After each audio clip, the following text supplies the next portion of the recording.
Semangat pagi teman-teman sekalian, berjumpa kembali dengan Mang Didin Pawon Kefir. Saat ini Mamang akan menyampaikan tentang cara membuat kefir ya. Kefir ini sebagai superfood peningkat imunitas ya, di samping manfaat-manfaat lainnya.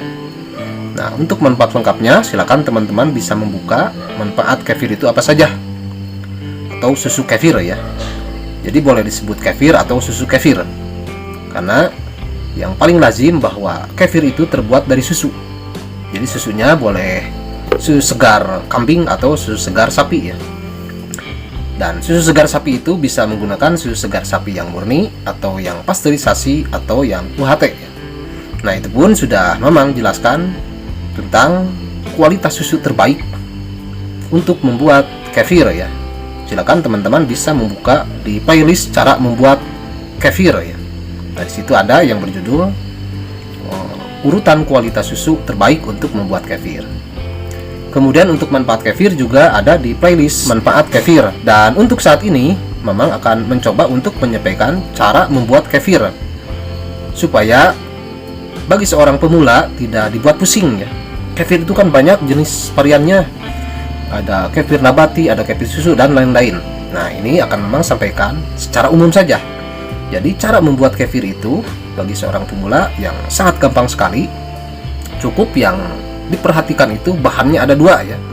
Nah, ini susu segar, kemudian bibitnya bibit kefir grain ya. Peralatannya pun tidak usah pusing-pusing, gunakan saja peralatan di dapur yang ada. Jadi susu kefir tradisional ini dibuat untuk kesehatan keluarga dengan memanfaatkan bahan-bahan yang berada di sekitar, dan peralatannya pun jangan dibuat repot. Gunakan saja yang food grade, dan pasti food grade kan peralatan yang perabotan yang ada di dapur teman-teman. Di antaranya seperti ini teko plastik yang ada berlogo segitiga bertuliskan angka 5 di dalamnya, itu artinya bisa digunakan berulang-ulang ya. Kemudian untuk spatula, teman-teman bisa menggunakan spatula kayu boleh, tapi harus yang kering, bersih dan kering ya. Kemudian bisa juga menggunakan sendok plastik tapi yang berlogo segitiga yang di dalamnya bertuliskan angka 5 ya. Atau bisa juga menggunakan sendok stainless tetapi yang bertuliskan kode 303 atau 304 ya. Jangan yang 20 sekian atau yang 8 sekian misalkan. Dan satu lagi untuk saringannya ya. Jadi untuk menyaring susu kefir nanti yang sudah jadi, itu teman-teman bisa menggunakan saringan plastik sama yang bisa digunakan berulang-ulang, atau bisa juga menggunakan saringan stainless ya, yang bisa digunakan berulang-ulang, yang aman dan lebih tahan lama anti karat ya. Nah, ini diantaranya sudah bertahun-tahun tidak berkarat-karat karena food grade ya, yang berlogo atau berkode 303 atau 304 ya. Jadi patokannya di situ saja. Dan Mamang kira biasanya yang digunakan untuk kita sehari-hari pasti itu merupakan food grade ya. Kalau belum silakan disesuaikan. Jadi untuk teman-teman yang pemula untuk membuat kefir, jangan bingung-bingung, jangan pusing-pusing. Fokus saja kepada bahan baku utamanya. Pertama adalah bibit kefir grain, kemudian yang kedua susu segar. Susu segarnya boleh menggunakan susu segar sapi atau susu segar kambing, atau bisa juga dengan susu segar UHT. Banyak biasanya di supermarket ya yang original tanpa perasa. Nah, ini susu segarnya memang menggunakan kebetulan susu segar kambing ya, karena memang punya peternakan kambing di sini kan, kambing perah ya. Kalau teman-teman misalkan yang tidak punya susu kambing, boleh menggunakan susu segar sapi ya. Misalkan dadakan perah dari kandang, kalau di sekitarnya ada kandang peternakan sapi perah, beli saja yang dadakan perah, disaring langsung difermentasi. Nah, kecuali kalau teman-teman misalkan jauh ke peternakan, berarti harus dipasteurisasi dulu. Misalkan beli dari peternakan itu sekitar 1 jam nih sampai rumah, nah berarti sudah tercemar patogen. Seiring berjalannya waktu berarti harus dipasteurisasi dulu, dimasak sampai mengepul, kecilin, matikan apinya, kemudian turunkan suhunya, sudah dingin baru difermentasi dengan bibit kefir grain. Nah, sekarang kita praktekkan ini.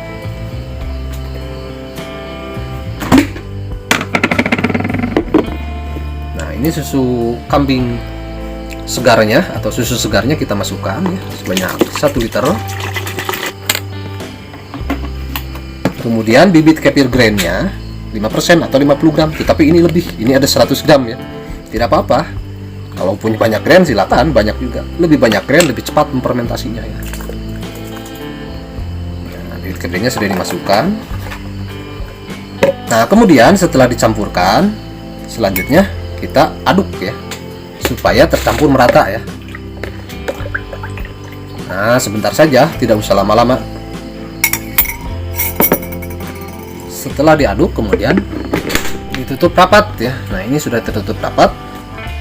Sudah, cuma seperti itu saja cara membuat kefir itu, tidak ribet ya.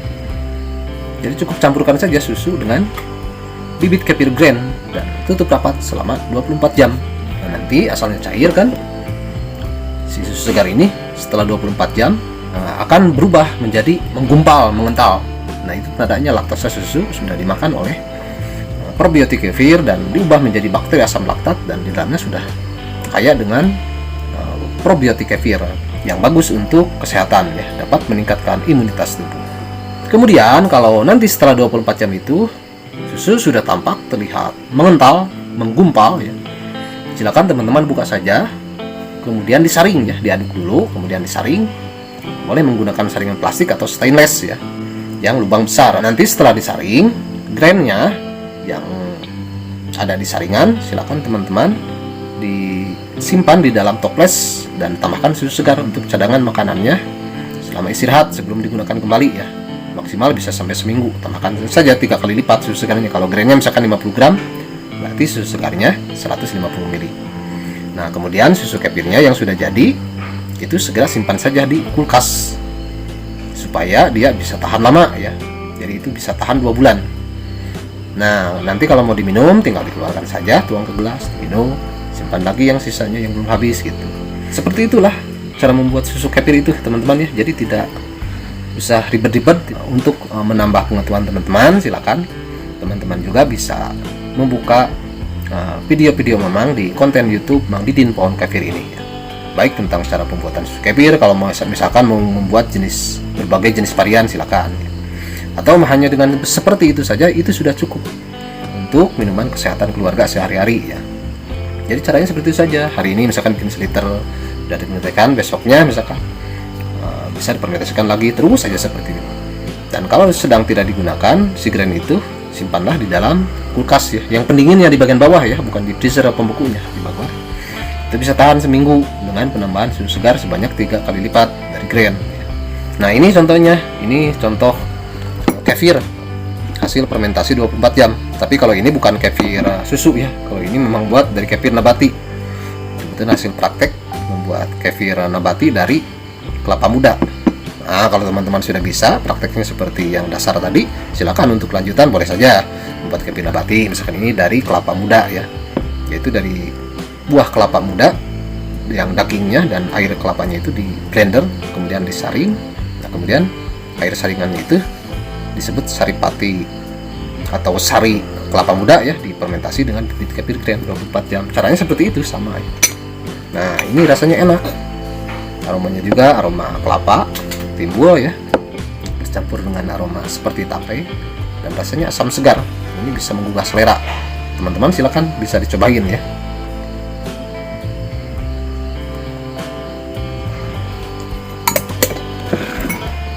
Baiklah teman-teman sekalian, mungkin saat ini hanya itu yang bisa Mamang sampaikan, yaitu tentang cara membuat kefir ya, yang paling dasar sekali dan mudah sebetulnya cara buatnya itu ya. Asal sudah praktek sekali, 2 kali, 3 kali, pasti nanti mahir dengan sendirinya dan bisa membuat berbagai jenis varian ke depannya. Silakan dipelajari saja berbagai konten YouTube yang ada di channel Mang Didin Pohon Kefir ini, ada di playlist cara membuat kefir. Demikian, semoga bermanfaat, dan jika teman-teman berkenan silakan bisa klik like dan subscribe, dan jangan lupa tekan juga tanda lonceng supaya ketika Mamang nanti berbagi kembali mengenai perkefiran, teman-teman bisa mendapatkan pemberitahuan secara otomatis. Terima kasih. Wassalamualaikum warahmatullahi wabarakatuh.